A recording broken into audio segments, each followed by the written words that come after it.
The Gatlands are a very old Banstead family. We can trace their appearance in the village all the way back to the years immediately following the Civil War in the parish registers and the manorial court records of the day. In the mid-19th century, they were farming up at Perrott's Farm and then retired to Mint Cottages. The cottages are in Mint Road, just by the Mint pub and opposite Banstead Place. They're some of the oldest surviving buildings in Banstead, and Jack's grandparents were living there. One of their sons, John, married Eliza Fuller in 1878, and when they made their home together, it was next door to the family home, also at Mint Cottages. A short time later, on 18th of August 1880, a son, Jack, was born. Now, Jack was born just over the road in Banstead Place, owned by a wealthy landowning family, the Lamberts, and leased out to other wealthy local individuals. And they may have offered their house as a place for the local women of Mint Cottages to deliver their children, probably a far safer and more hygienic environment than the cramped labourers' cottages in Mint Cottages. Jack went to school locally, and when he was growing up, the family moved from Mint Cottages up to Devonshire Cottages in Garratts Lane on the corner of what would become Shrubland Road. Jack's father was a bricklayer. It was a wise choice. He turned away from farming the land like his father before him and gone into a trade, probably little knowing of the housing boom that Banstead was about to experience, but he benefited, and the family, and much of the local area did, benefited from it for years to come. The fields up by the Brighton Road began to be developed in the 1880s. Shrubland Road was laid down, and then Diceland Road, just called New Road at the time, began to be built in the late 1880s and the early 1890s. John worked on the houses there, and the family moved around the corner from Devonshire Cottages into one of the first houses to be built in the road. It was now number 17. At the time it was called Ash Cottages, two pairs of semi-detached cottages, numbers 1 to 4, and the Gatlands were living in number 4 at the time.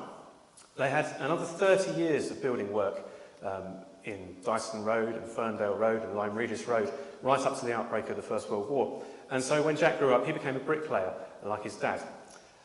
When war broke out, Jack was living in Essex. He'd left the family home. We don't know why or where exactly he was living in Essex, but he enlisted in the army at Purfleet.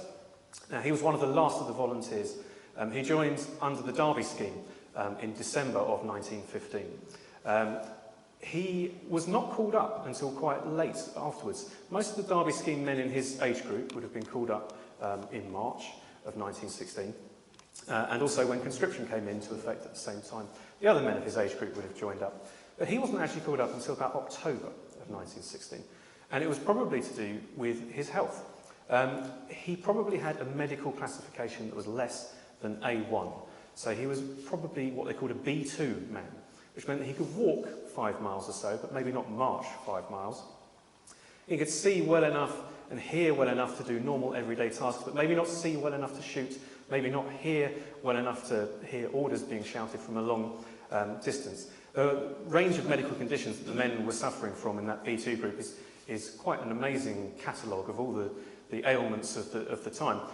They would have been normal, fully functioning members of society, but there was just that little bit that was holding them back from being able to endure life in the very front line of the trenches. And so these B2 men were formed into labour battalions. Now, Jack had volunteered with the Royal Fusiliers, and they had 9 labour battalions of their own. And he joined one of those, 33rd Battalion, in October of 1916. He went out to France probably in December of 1916 and joined his battalion there. They were split into at least 2 large groups, one supporting British north of the mining town of Long, and the other half supporting the Canadian Corps south of Long.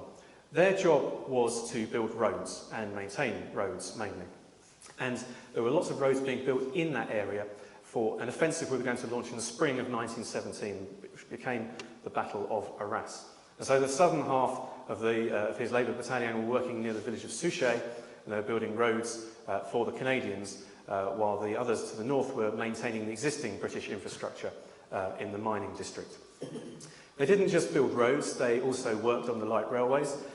They carried ammunition up to the front line whenever they had any spare time. There were also skilled tradesmen in there, not just ordinary people that had been pulled off the street to be put into these battalions, but skilled tradesmen like Jack, bricklayers, carpenters, plumbers and engineers, who were set to work on some of the more technical projects that they had, constructing camps, for example. And Jack may have been in this group of what they called the mechanics, these skilled men. Or he may have just been out working as a navvy, as a ganger on the roads. There was a tremendous shortage of material, good quality macadam, the sub-base for roads, which coming out from Britain. And so the men on the spot improvised, and they dug into the old mining spoil heaps to extract old bits of rubble.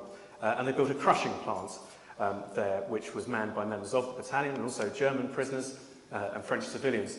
And they produced all this sub-base that was going to go to lay down these roads. But it wasn't quite enough. And they ended up having to cart away bricks and rubble dug out of the frozen solid ground, the village of Corancy, near what would become the Arras front line. It would be completely pulverised and destroyed by the guns of both sides. But it was very close to the front line. It was probably as close as most of the men of the battalion got when they weren't carrying ammunition up to the line. And it was quite a dangerous place. They were shot at quite a lot by rifles, machine guns, and also shelled as they worked at night, hauling away these horse-drawn tip carts full of rubble to make the roads.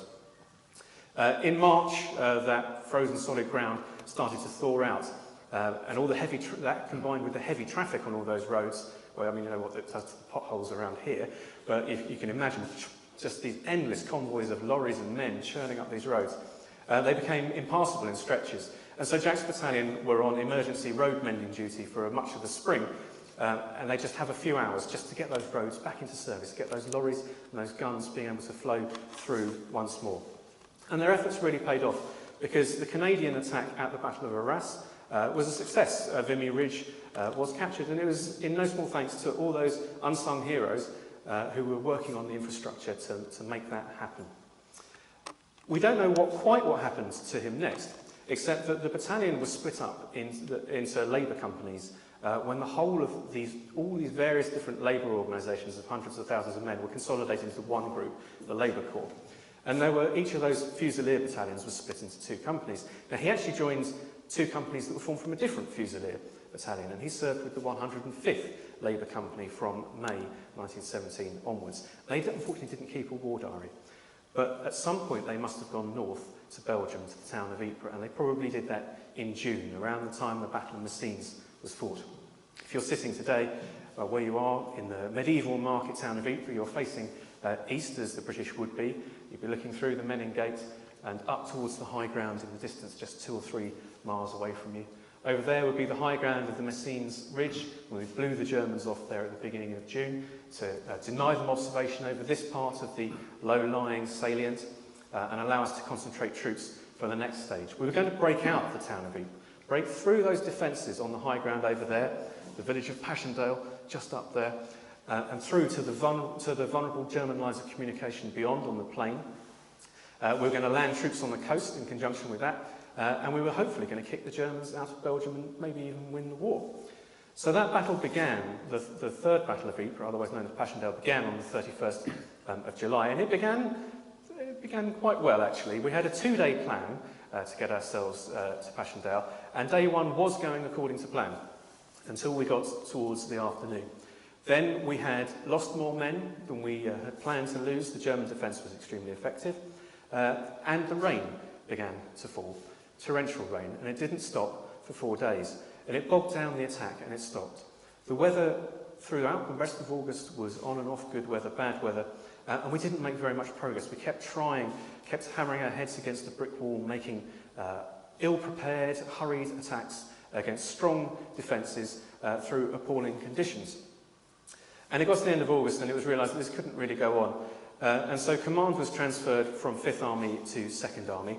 A new plan was put in place. They'd identified what they thought was the most important piece of ground, and they concentrated most of their effort on that. They brought in more men, more guns.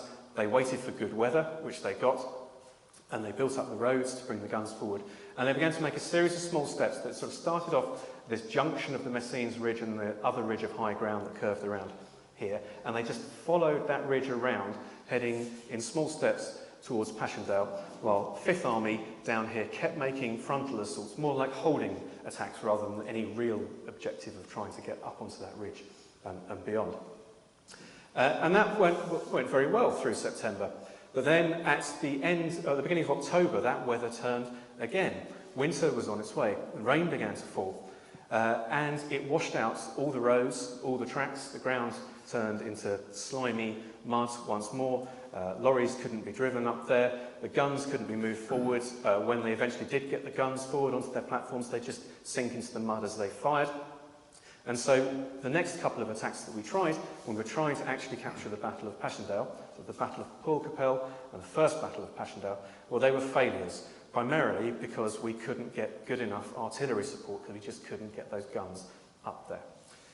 The Anzacs that had been leading those attacks were withdrawn, and they were replaced with the Canadians. And the Canadian commander was quite a stubborn chap, and he stood up to Sir Douglas Haig when he was being pressed to hurry on with these, and he insisted on waiting for good weather and for repairing those roads so that he could get all those lorries full of ammunition, all those guns, and all those men up the front line. He needed to completely recycle, completely change all the men under his command every 3 days for his series of attacks that he had made.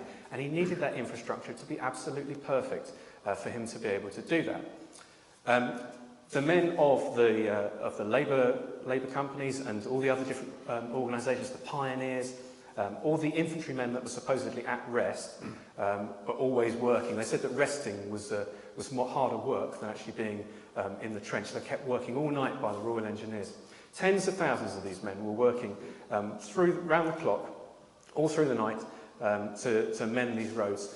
Very, very dangerous place to be, because the Germans could still see into the salient. They knew where these roads were, and they were constantly shelling them, not just shrapnel shells and high explosive, which were destroying the road, but also mustard gas shells, which were killing the men or otherwise taking them out of action for maybe a few hours, a few days. So at that point in time, the casualties amongst those labouring men rose as high as the infantry in the front line. The Canadian attack on the 26th of October, the first day of the Second Battle of Passchendaele, 100 years ago yesterday, focused its efforts on a spur of high ground in front of the village of Passchendaele called Bellevue Spur. Now, on top of that spur was a complex of pillboxes which commanded the valley of this stream, the Raverbeek, that ran down in front of the village. There were sort of two main approaches to the village, either side of this valley, and the Bellevue Spur was the left-hand one, and there was another longer ridge running in from the other side. That valley was completely impassable, flooded through water, yards deep in mud, thick bands of wire 50 yards deep crossing it. The only way around it was through these two spurs, these ridges either side. So the Bellevue one was considered to be the key position. It could command all the approaches from that direction. So those roads allowed the guns to be brought up, and they pounded those pillboxes to rubble. And the Canadians went up and they made their way up onto that spur, captured that complex, and successfully achieved their objectives for that first of 4 planned phases, incremental steps towards Passchendaele. The following day, 100 years ago today, they made another attack on the right-hand spur, the opposite side, just to improve their position, to bring themselves in line with their success of the previous day. The labouring men were still working in the salient, still keeping those roads going. The Germans were still shelling them. And 100 years ago today, somewhere, probably mending a road somewhere near Pilken, Jack was killed, probably by a shell. He's probably buried somewhere on the battlefield nearby there, and then his grave consolidated into the nearby Artillery Wood cemetery after the war. He was 29 years old.